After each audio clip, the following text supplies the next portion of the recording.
నమస్తే. ఇన్నాళ్ళు నన్ను సపోర్ట్ చేస్తూ, ఎంకరేజ్ చేస్తూ మీ ప్రేమని నాకు అందిస్తున్న ప్రతి ఒక్కరికి కృతజ్ఞతలు.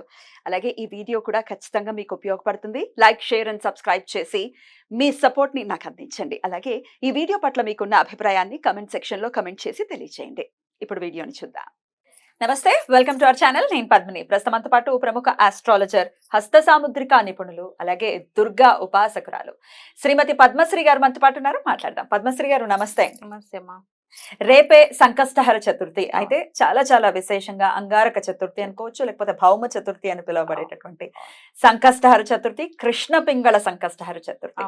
మరి వినాయకుడిని కోరుకుంటే తీరని కోరికంటూ ఏది ఉండదు. విఘ్నాలన్నీ తొలగిపోతే కోరికలు ఖచ్చితంగా నెరవేరుతాయి. అందరికీ తెలిసినటువంటి విషయమే. సంకష్టహారం చాలా మంది చేసుకుంటూ ఉంటారు.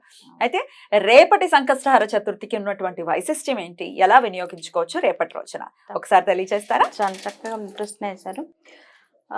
అయితే ఏంటంటే రేపు మంగళవారంతో కూడినటువంటి చతుర్థి కాబట్టి ఇది అంగారక చతుర్థి అని కూడా అనడం జరుగుతుంది. అయితే ఈ ఇప్పుడు వచ్చేటువంటి అంటే మంగళవారం రోజు ఈ చతుర్థి రావటం అనేది చాలా చాలా విశేషమైనటువంటి 2-3 సంవత్సరాలకు ఒకసారి కానీ అలాగా కాంబినేషన్ సెట్ కాదు.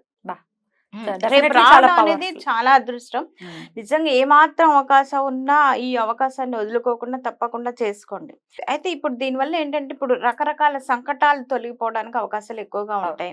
అంటే వివాహంలో కానివ్వండి, కుటుంబ సభ్యుల మధ్య సఖ్యత లేకపోవడం, అంటే భూ లావాదేవీలు ఏవైనా సరే కొనుక్కోవాలని వీళ్ళకు ఉన్నా కూడా ఎక్కడో కలవకపోవడం అని చెప్పేసి చాలా చాలా ఇబ్బందులు కూడా గురి అవుతున్నటువంటి వాళ్ళందరూ కూడా, ముఖ్యంగా దంపతుల మధ్య అన్యోన్యత లేకపోయినా కూడా ఈ వినాయకుడికి పూజ చేసుకోవడం వల్ల, ఈ గణపతి ఆరాధన వల్ల చక్కని ఫలితాలు రావడం అనేది జరుగుతుంది. సంతానం విషయము, సంతానం ఆరోగ్యం కూడా, ఎందుకంటే మంగళవారంతో కూడుకుంది కాబట్టి సంతానానికి కూడా చాలా చాలా ఉపయోగపడటానికి, వివాహాలకు కూడా, ఆర్థికానికి కూడా పనిచేస్తుంది.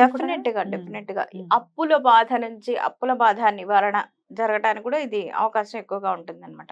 అయితే ఇవి ఎన్ని నెలలు చేసుకుంటే బాగుంటుంది? 2, 5, 11, 21 ఇలాగ అనుకొని చక్కగా అంటే నియమంగా చేసుకుంటే అద్భుతమైనటువంటి ఫలితాలు వచ్చిన వాళ్ళు ఉన్నారు. ఇలా చేసుకుంటూ పోయినట్టయితే చాలా చాలా బాగుంటుందండి. అయితే వినాయకుడు తీర్చనటువంటి దాకా అనుకున్నట్టుగా ఈ కోరిక ఆ కోరిక, జాబ్ అనుకోవచ్చు, ఇంకా అసలు మీకు ఇంకా ఏ కోరికలు ఉన్నా కూడా ఖచ్చితంగా స్వామిని ప్రార్థిస్తే కనుక తీరేటటువంటి పరిస్థితి. అయితే ఈ సంకష్టహారం 2 నెలలు కూడా చేసుకోవచ్చు అంటున్నారు కాబట్టి ఈ నెల వచ్చే నెల కూడా చేసుకోవచ్చు. రైట్. ఎలా చేసుకోవాలి ఒకసారి చెప్పండి. ఎలా చేసుకోవాలంటే చక్కగా వీళ్ళు సంకల్పించుకొని, ఇప్పుడు రేపే వచ్చింది, చక్కగా ఇప్పుడు ఈ మాసంలో రేపే వచ్చింది కాబట్టి చక్కగా రేపు ఉదయం చేసుకోవాలి అనుకున్న వాళ్ళు ఎటువంటి కోరికల పైన ఇందాక మనం చెప్పుకున్నట్టుగా ఎటువంటి సంతానం కానీ, వివాహం కాని వారు కానీ, ఇప్పుడు గృహాల కొనుక్కోవాలనుకుంటే కూడా అడ్డంకులు ఉన్నవారు కానీ రేపు చక్కగా ఈ అవకాశాన్ని వినియోగించుకోవచ్చు. ఏం చేస్తారంటే చక్కగా ఉదయం స్నానం, అంటే పూజ అంటే ఎలా చెప్పాలంటే మనం పూజా మందిరాల్లో ఒక గణపతి విగ్రహం మామూలుగా ఉంటుంది. అంటే శివ కుటుంబంలో ఒక గణపతి ఉన్నా సరే అది ఒకటి ఉంటుంది. ఇప్పుడు మీరు పెట్టుకున్న అంటే ఈ పూజకు వేరేటువంటి ఒక చిన్న ప్రతిమని, గణపతి ప్రతిమని పెట్టుకుంటే చాలా అద్భుతంగా ఉంటుంది. పసుపు గణపతి కూడా చేసుకోవచ్చు. అయితే పసుపు గణపతి కన్నా కూడా చిన్న విగ్రహం పెట్టుకున్నారు అనుకోండి, మనకి ఏమంటారు, చక్కగా ఒక ఏకాగ్రత అనేది వస్తుంది ఆ గణపతి విగ్రహాన్ని చూడటం. ఏ లోహంతో ఉన్నదైనా పర్వాలేదు, ఇత్తడితో ఉన్నదైనా, కంచు, ఇత్తడి, ఏదైనా వెండి కొనుక్కో, వాళ్ళ స్తోమతను బట్టి చేసుకోవచ్చు అనమాట. అయితే చక్కగా ఇలా చేసుకుని ఉదయం స్నానం అదంతా కూడా చేసుకుని శుభ్రంగా గరిక, పువ్వులు, కొబ్బరికాయ, అంటే కుడుములు, ఉండ్రాళ్ళు, పాయసం, ఇవి పానకం, వడపప్పు, ఇవన్నీ కూడా సిద్ధం చేసుకొని చక్కగా మీరు ఏం చేస్తారంటే ఒక తెల్లని బట్ట తీసుకొని, తెల్లని ఒక మంచి బ్లౌజ్ పీస్ వస్త్రం తీసుకొని దానిలో ఏం చేస్తారంటే ఒక 3 గుప్పెళ్ళు బియ్యం అందులో వేసి, ఒక 2 ఖర్జూరాలు, 2 ఒక్కలు, తగినంత అంటే ఒక 11 రూపాయలు పెడతారా, 21 రూపాయలు దక్షిణ కూడా పెట్టేసి, పసుపు కుంకుమ పెట్టేసి, అయితే ఆ వస్త్రానికి 4 వైపులా కూడా పసుపు అంటించాలి. ఎందుకంటే గణపతికి చాలా చాలా ప్రాముఖ్యత కలిగినటువంటిది పసుపు అని చెప్పుకోవడం జరుగుతుంది కాబట్టి చక్కగా 4 మూలలు కూడా పసుపుని పెట్టినట్టయితే అద్భుతంగా ఉంటుంది. అయితే ఈ వస్త్రాన్ని మూట కట్టేటప్పుడు కూడా మీరు సంకల్పం చెప్పుకోవాలి. అంటే దేని గురించి చేస్తున్నారు అనేది గణపతికి చెప్పుకోవాలి. చెప్పుకొని మరొక్కసారి నమస్కారం చేసుకొని చక్కగా దాన్ని మూట మూట కట్టేసేయాలి. కట్టేసి. మూట కట్టేసి దాని మీద పసుపు, కుంకుమ, అక్షతలు, పువ్వులతోని పూజ చేసి, ధూప దీపాలన్నీ కూడా చూపించేసి, చక్కగా మీకు దగ్గరలో ఉన్నటువంటి గణపతి దేవాలయానికి వెళ్ళి 21 ప్రదక్షిణాలు చేసుకున్నట్టయితే, ఆ రోజు సాయంత్రానికి చతుర్థి అంటే చంద్ర దర్శనం అయ్యే టైంకి చతుర్థి ఉండటం అనేది చాలా చాలా విశేషమైనదిగా చెప్పుకోవచ్చు అన్నమాట. చంద్ర దర్శనం అంటే రేపు చంద్రోదయం రాత్రి 10 గంటల 5 నిమిషాలకు అవుతుంది. కాబట్టి నక్షత్ర దర్శనం అంటే చంద్రుడు ఎలాగూ వస్తారు కాబట్టి మనం ఆ భావనతో నుండి చక్కగా ఏం చేస్తారంటే సాయంత్రం వరకు కూడా ఉప్పు కలపనటువంటి ఏదైనా సరే పదార్థాలు అంటే ఉపవాసం ఉండాలి కాబట్టి ఈ మనం ఏదైనా సరే అల్పాహారాలు కూడా తీసుకోకపోవడమే మంచిది. ఒకవేళ తీసుకోవాల్సి వస్తే ఏదైనా సరే పాలు, పండ్లు చక్కగా అలా తీసుకోవచ్చు. లేదంటే అటుకులు అటువంటివి తీసుకోవచ్చు అనమాట. అంటే ఉడికించిన పదార్థాలు కాకుండా ఉప్పు కలపనివి ఆ కాకుండా కల్పన తీసుకోవాలి. కాకుండా తీసుకోవచ్చు. ఈ ముడుపు ఎప్పుడు మరి సాయంత్రమే చెల్లి సాయంత్రం అయితే ఏం చేస్తారు మళ్ళీ ఆ సాయంత్రం వరకు ఉండి చక్కగా సంకటహర గణేష స్తోత్రం అనేది ఉంటుంది. చక్కగా దాన్ని ఒక 21 సార్లు సాయంత్రం లోపు ఏది 11 ప్రణమ్యాసుర సదేవం అదే కదండి. అది అందరికీ గౌరీ వచ్చే పుత్ర ఉంటుంది. వినాయక అది చక్కగా చదువుకుంటూ 21 సార్లు చదవాలి. చదువుకోవాలి. చిన్నదే చిన్నదే చక్కగా చదువుకోవచ్చు. చదివేసుకోవచ్చు. ఎందుకంటే మన సంకటాలు తీరుస్తారు కదా స్వామి. ఆ మాత్రం కష్టపడ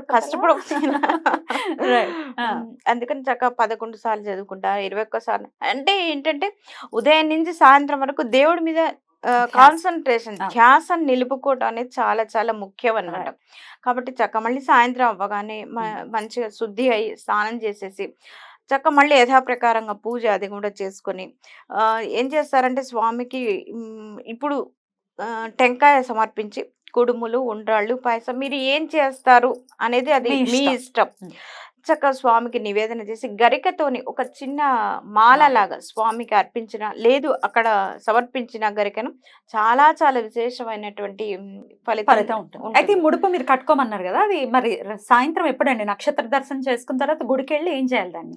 గుడికి వెళ్ళటం అని కాదు, ఇప్పుడు ఏం చేయాలంటే అది మొత్తం నివేదన చేసిన తర్వాత దగ్గర పెట్టేయడం పెట్టేసిన తర్వాత అందులో ఉన్న బియ్యాన్ని ఏం చేయాలంటే పాయసం చేసి స్వామి వారికి నివేదన చేసి వీరు స్వీకరించాలి. అయితే మీరు అన్నది ముడుపు కట్టుకున్న తీసుకెళ్లి దాంతో ప్రదక్షిణలు తీసుకుని మళ్ళీ ఇంటికి తెచ్చేసుకోవాలి.